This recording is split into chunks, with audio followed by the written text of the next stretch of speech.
Here we go. Welcome to Gods DB, covering the competitive digital card game Gods Unchained.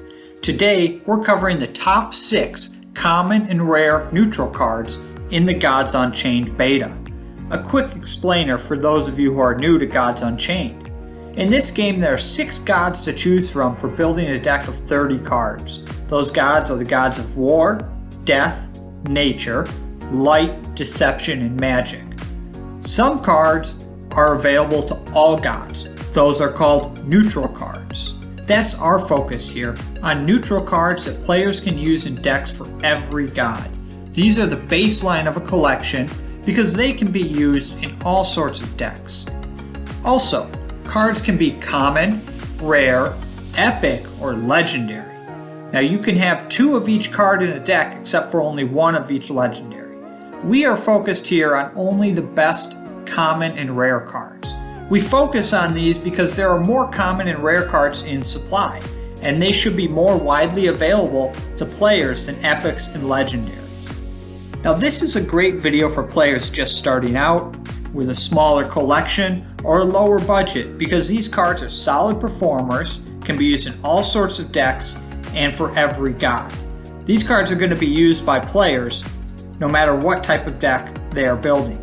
Now a couple caveats here. I'm making this video in mid-April 2019 during the closed beta. Some cards have not even been released yet. Some god powers are still unavailable.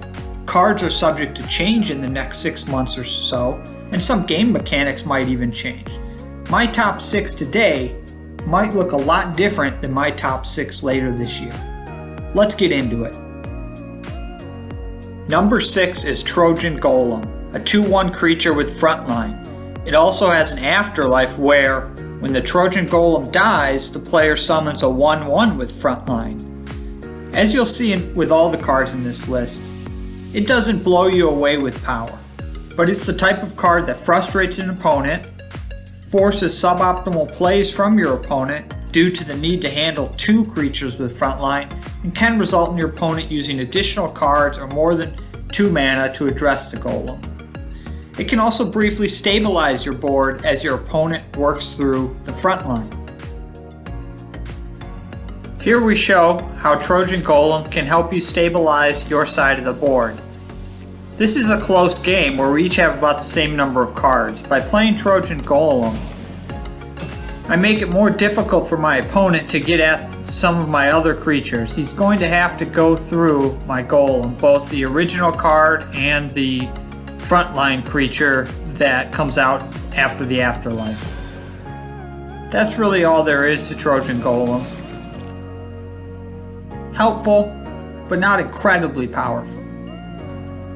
Let's add Trojan Golem to the big board of our top 6 and move on to number 5. Number 5 is Harvest Arachne, a 1/1 creature for 1 mana, but with the ability Deadly. Deadly means any creature damaged by Harvest Arachne is destroyed. This card is powerful because for 1 mana it can destroy much larger and more expensive creatures. It's best in a God of War deck using the god power Blitz, allowing it to attack immediately. But it can also function well in a deck where it can hide behind creatures with frontline the turn you play it.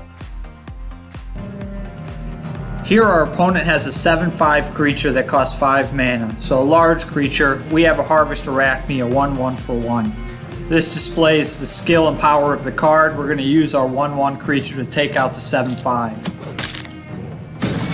There you have it. That's all there is to it.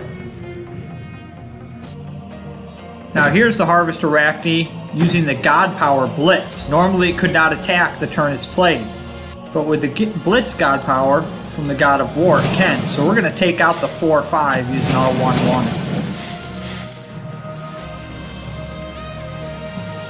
Here we go. Harvest Arachne takes out the 4/5. Let's look at that one more time. Harvest Arachne, Blitz. Now we're going to take our larger creature. Wonderful. So there you have it. Harvest Arachne coming in at number 5 in the top 6 common and rare neutral cards in the Gods Unchained beta. Number 4 is Leviathan Hunter, a 2/1 creature for 1 mana that when played, equips a 2/1 weapon for you. While not as purely powerful as the Harvest Arachne, it's ahead by 1 spot because it works in more decks. This card is essentially a 1 mana 2/1. That means for 1 mana, the Leviathan Hunter can take out 2 of your opponent's creatures. 1 with an attack from the Leviathan Hunter itself, and 1 with an attack from the weapon. And this game is all about card and board advantage, making this an excellent card. As you'll see in the upcoming clips, the threat of the 2/1 weapon on the board also forces tough decisions from your opponent. My opponent just played a Broken Harvester, which is a 4/2 that must attack at the beginning of my opponent's turn. I have a Leviathan Hunter. I'm willing to make that trade, my 2/1 for his 4/2. They both cost 1 mana, but I also have a weapon. I play the Hunter, end my turn. He attacks in, we've traded creatures. I still have the weapon left over.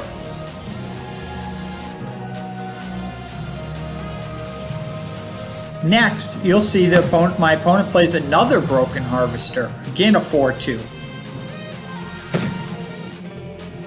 Now what's going to happen here is I'm going to attack into that Broken Harvester.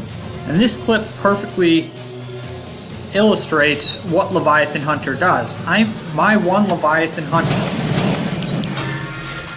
with the creature and the weapon, 1 card is going to take out my opponent's 2 cards, both Broken Harvester. So that's a 2/1. That's a good deal for me.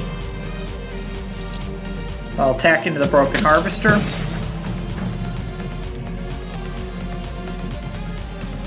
This is the opposite situation. My opponent has played a Leviathan Hunter, and using the Blitz God Power, my opponent's Leviathan Hunter is going to take out my creature. But the weapon remains on the board.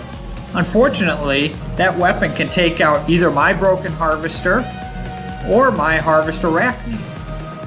So really, I don't want to play either of those right now, just to lose it to a weapon. So I end up deciding to draw 2 cards with reinforcements. Okay, time to add Leviathan Hunter to the number 4 spot on our big board of the top 6 common and rare neutral cards in Gods Unchained. Number 3 is Raving Fan, a 0/3 creature for 1 mana that gets +2 attack each time you use your God Power. It's absolutely incredible in decks that have a cheaper God Power at 1 or 2 mana, aggressive decks using the Blitz God Power, and even control decks where it can build up attack over several turns. It's often a 2/3 to start because most people play their God Power that same turn too. It might become a 6/3, an 8/3, or a 10/3 relatively quickly. Additionally, having 3 defense is so crucial to this card because so many opposing creatures for 1 or 2 mana have 2 attack, so it survives those attacks. Many decks do and should play Raving Fan. This is a typical opening hand with Raving Fan with God of War. Small Bag of Tricks is going to give me an extra mana on my first turn so I can play my God Power Onslaught immediately. This is the Blitz God Power. So I play my Raving Fan, it's a 0/3. I'm going to get 1 more mana so I can use Onslaught. I'm going to use the God Power, and immediately my Raving Fan is now a 2/3. On my next turn, I'll be able to use the God Power again to make my Raving Fan a 4/3.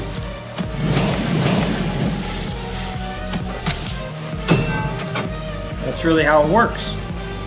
Here's the opposite end of this. My opponent plays a Raving Fan on the first turn. Small Bag of Tricks.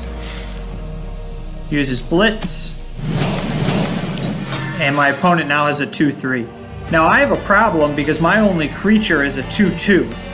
A Tavern Brawler. So my 2/2 can't take out the 2/3 obviously. This really illustrates how the 3 health on Raving Fan is really advantageous. Now I'm not really interested in just diving my 2/2 add a raving fan for no reason. Of course, what my opponent is thinking is that he's going to make this raving fan a 4-3, probably play something else and attack me. As you'll see, that's exactly what he does here.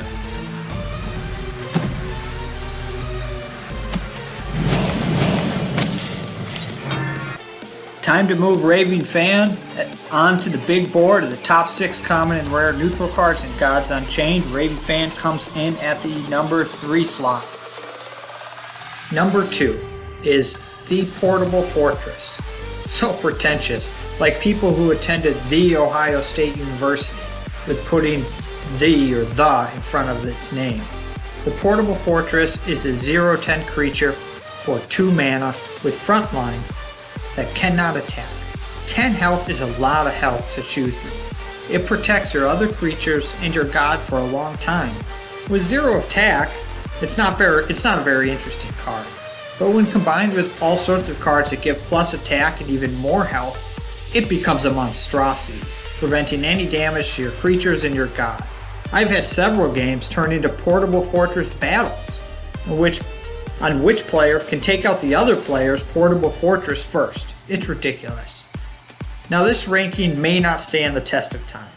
There are single target removal spells that are not available in beta or that are not played much because those gods haven't been given much attention in beta yet. We'll just have to see. Here my opponent has just played a Portable Fortress. Fortunately for me, my opponent is also going to follow up by buffing the Portable Fortress.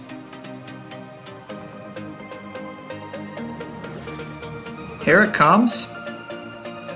It's going to play what's called Swelling Boon. Swelling Boon, which at the end of the turn, the Portable Fortress will get +2/+1 or +1/+2. Same game, several turns later, I'm still dealing with this Portable Fortress. It's a 7/12. I can't do anything about it. My opponent's got this huge board, including a Sobek, which has drawn my opponent an extra card every turn. I've got a good sized hand, but there's nothing I can do about a 7/12 Fortress. Just ridiculous.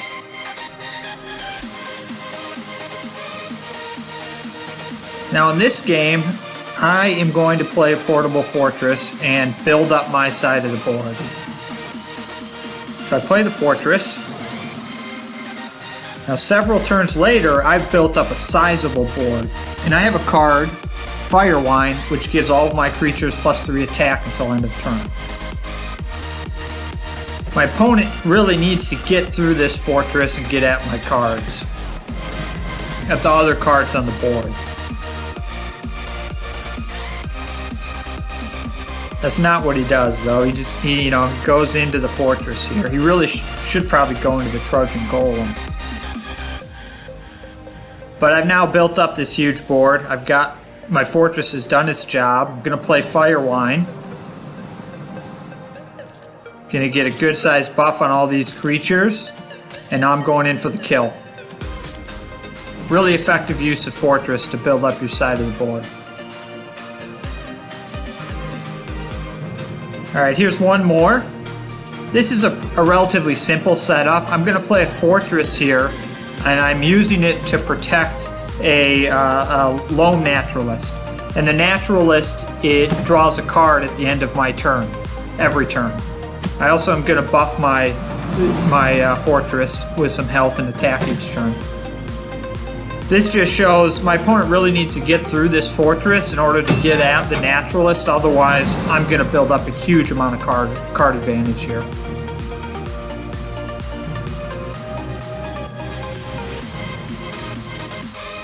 Time to add the Portable Fortress to our board at number 2. Number 2 in the top 6 common and rare neutral cards in Gods Unchained.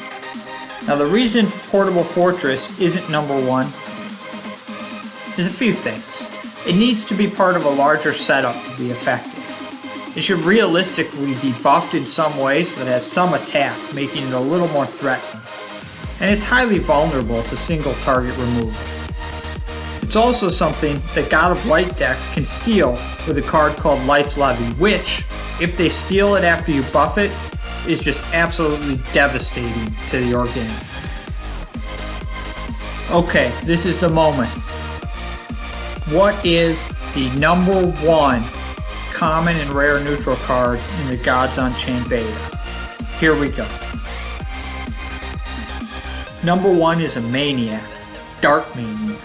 A 1/1 creature for 2 mana that when it comes into play, it deals 1 damage to 2 enemy creatures.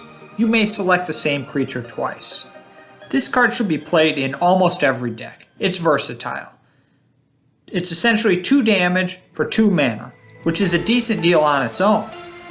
But you can also split up that damage among 2 creatures, and you still get a 1/1 creature that works with all the various god powers and other spells and abilities that buff creatures.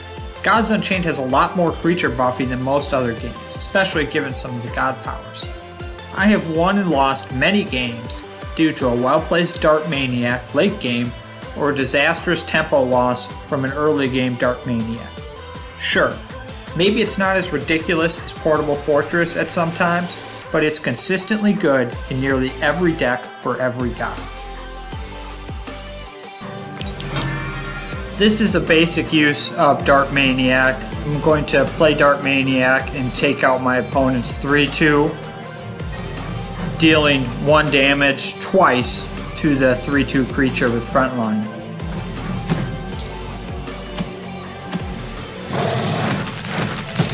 Relatively simple play, but shows the card in action.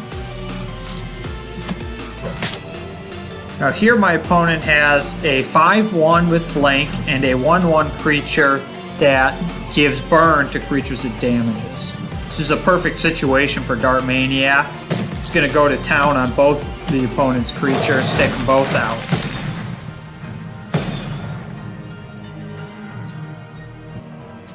Here's a similar scenario, 2 1/1s my opponent has.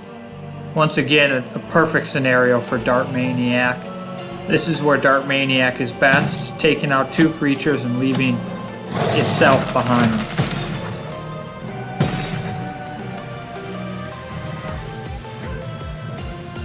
And here, Dark Maniac's going to finish the game for me and get through a final frontline creature. Take out the frontline creature, finish off the opponent. Dark Maniac is such a versatile card. It has so many uses and is great early game, mid game, helpful late game, and that's why it's number one in the top 6 common and rare neutral cards in Gods Unchained right now. Again, number 6 is Trojan Golem, number 5, Harvest Arachne, number 4, Leviathan Hunter, number 3, Raving Fan, number 2, and the most ridiculous card of them all, is the Portable Fortress, but number 1, the consistently good in nearly every deck for all gods, is Dark Maniac. Thank you for watching Gods DB. We appreciate your time. Please do punch the thumbs up button, hit subscribe, and have a good one. Bye.